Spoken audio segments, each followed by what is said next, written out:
evolving digital landscape, for your business to thrive, you must adapt or die. Welcome to Marketing in the Age of AI, the podcast helping you harness the power of AI and marketing tools to revitalize and grow your business. And now here's your host, marketing expert and author of Authentic Marketing in the Age of AI, Emmanuel Rose.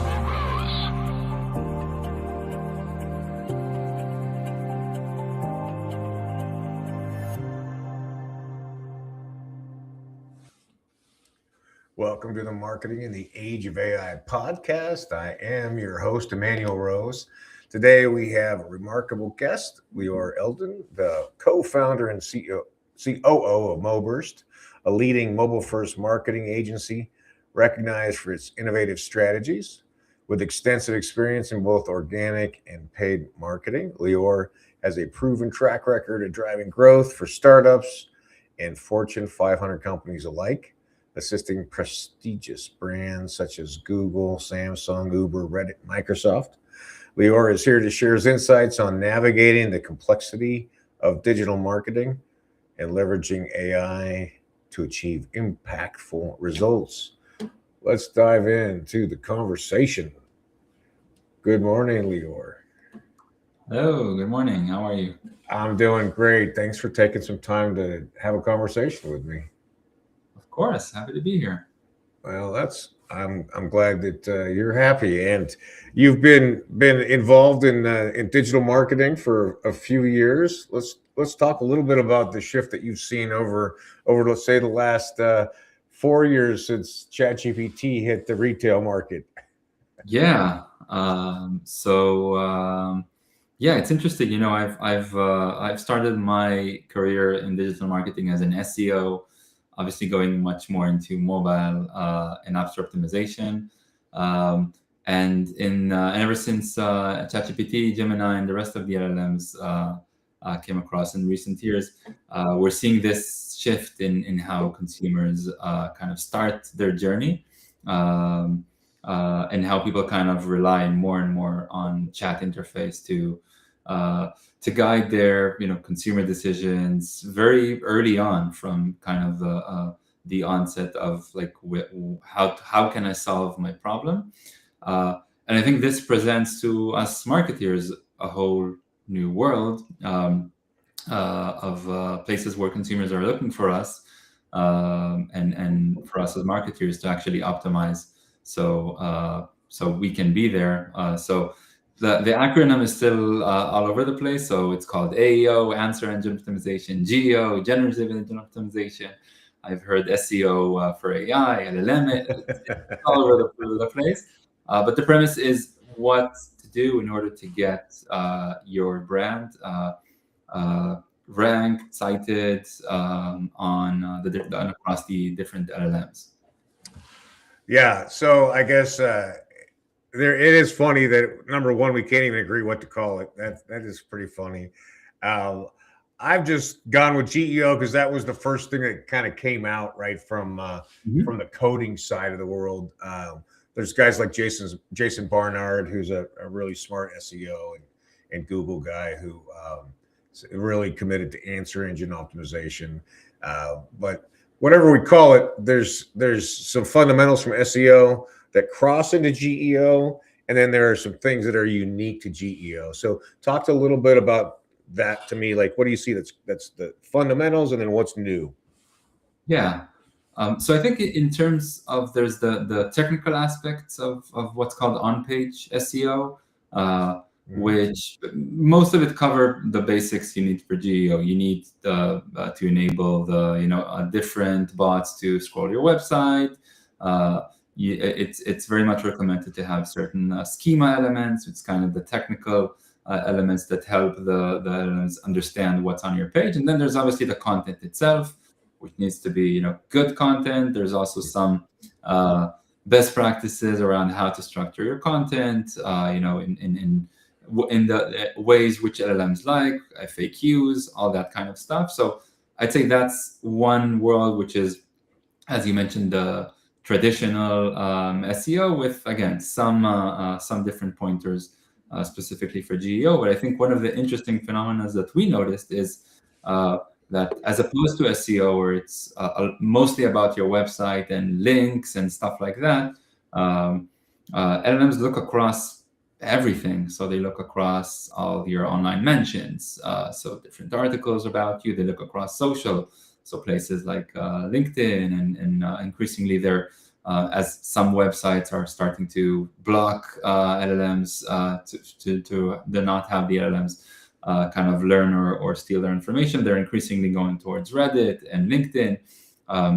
So social is a huge aspect. They also look on podcasts, because podcasts are also represented. So what you're saying on podcasts and where your podcasts and what kind of so it's where one of the things we realize it's very holistic in nature. It really takes a look when searching for anything on the entire web sphere, and that's one of the things we're kind of passionate about, not just doing the SEO part of it, but really taking a very holistic approach towards GEO.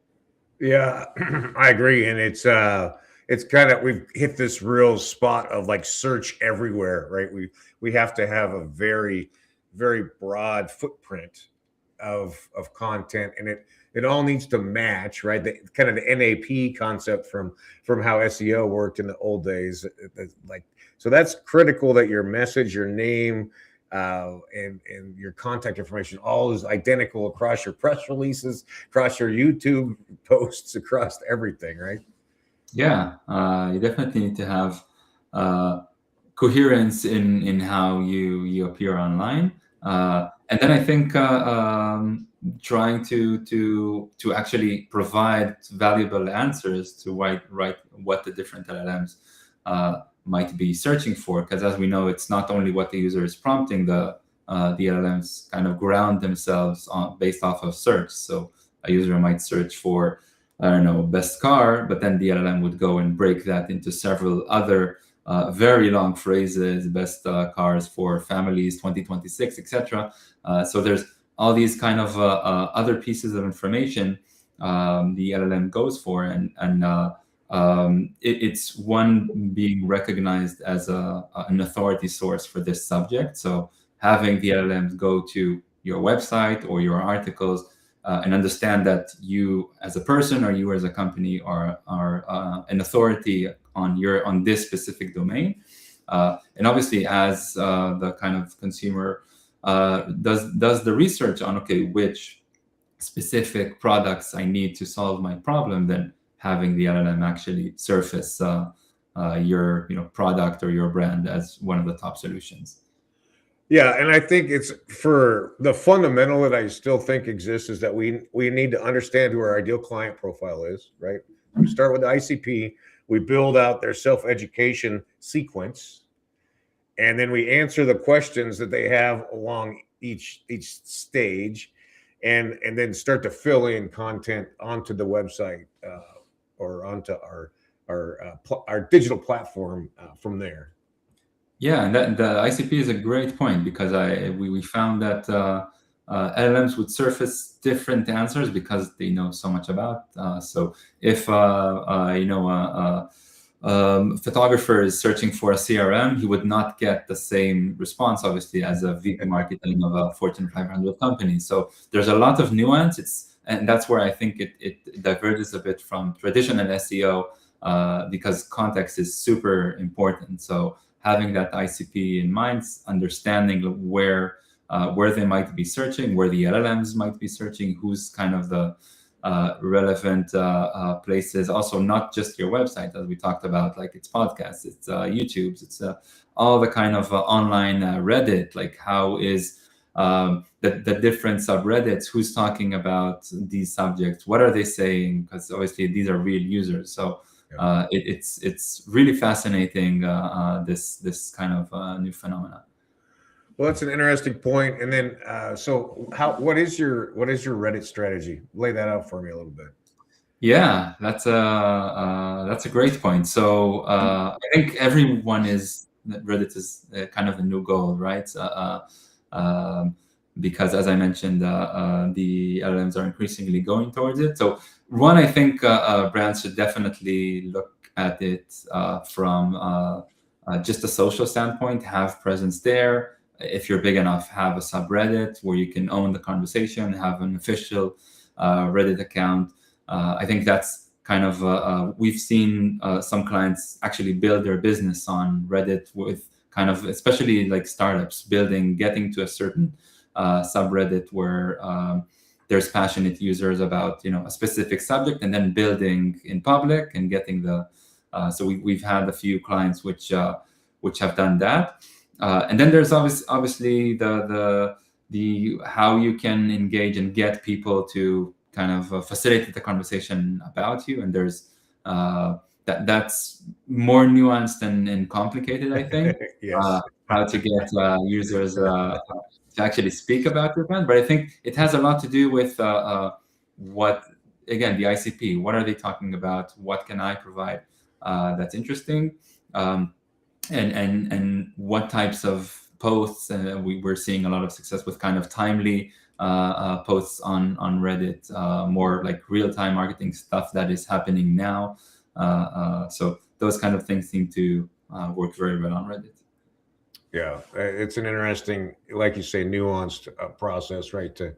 To be authentic and to have real conversations and provide value, but then also to tease out both information from your prospects and then also to be cited when it's hopefully cited when the time's correct. Yeah, one of the things is, I think, just kind of the idea of social listening. So we have different tools to help us identify, relevant conversations on subjects that our brand can be relevant, and then having us or our client going in and plugging that information, answering a question, just provide value. And I think we've seen a lot of success on that. If there's just a relevant conversation, if you even don't need to plug in your brand selfishly, obviously, unless the users ask.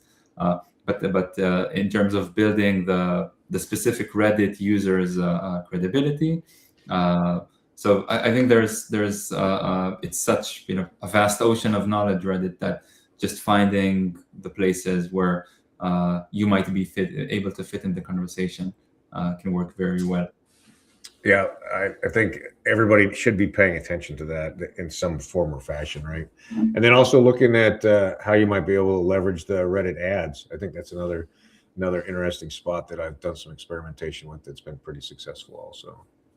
Yeah, we've played a bit with Reddit ads back in the days we were more focused on mobile apps. So to be honest, for mobile apps specifically, it wasn't a huge success. But I could definitely see strategies to where you can, again, plug a certain brand in a conversation. I think it's also still, although Reddit is such a monster, I think in terms of ads and their ad relevance, it's still so kind of, it's not always on spot. But again, having the ability to surface in relevant Reddit discussions is a benefit to the brand. Yeah. I'm wondering what you're doing with content that has been on a website for longer than, say, 18 months or 2 years, right? Because we know, or at least we've heard, that the content older than between 6 and 18 months not so relevant for the LLMs. So what are you doing for old content? Yeah, that's a good question. So we've built a lot of agents that help us kind of go through all of this content. There are places where it's just a matter of restructuring it a bit, again, to the ways that make it more bullet oriented, make it into FAQs, etc. But obviously the subjects which are still relevant and still kind of and just kind of rewrite them and add the relevant. So give some time of a content writer to do that. And to be honest, I think with the tools today, with relatively, like, you can be very efficient with your content if you have the right strategy.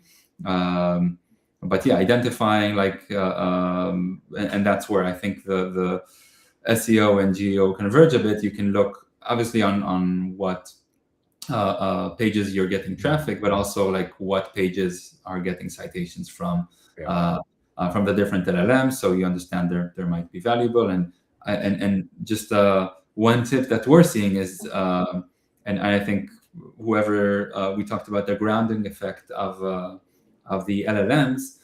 So they usually search for like very timely stuff. So again, if it would be a car model, it would be best car model 2026. So just kind of making sure that whenever you speak on years or dates, make sure they're relevant. So it would surface for the LLMs. I like that. Yeah. So you could take some evergreen content and spin it into 2026, right? In that way. Yep. Yeah. Yep. That's the good old growth hacks of. That's right. Well, we love to have these marketing assets that we could just retouch and have them get value out of again.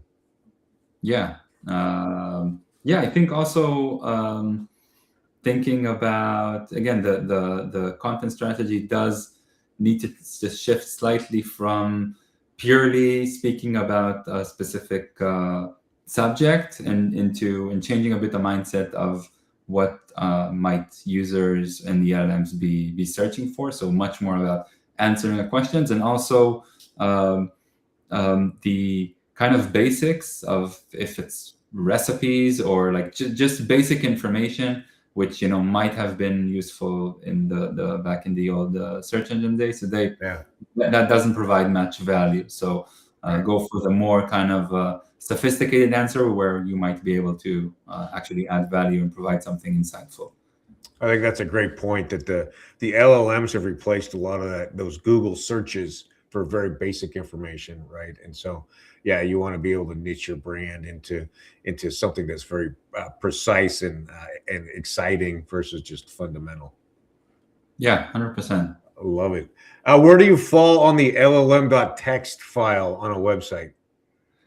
So we've seen it's such a small element, and yet we've seen amazing results just by plugging that in and making sure it's set up properly. So although I think the majority of LLMs said like no, we don't look at it. Right. It's working. Like anytime we're seeing a spike in how LLMs crawl. So it's definitely being taken into account.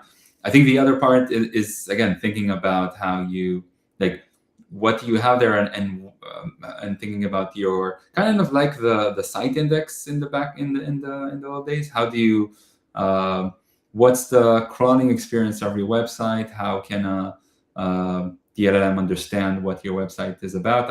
I had a revealing experience, not around GEO, when ChatGPT's agent just came out.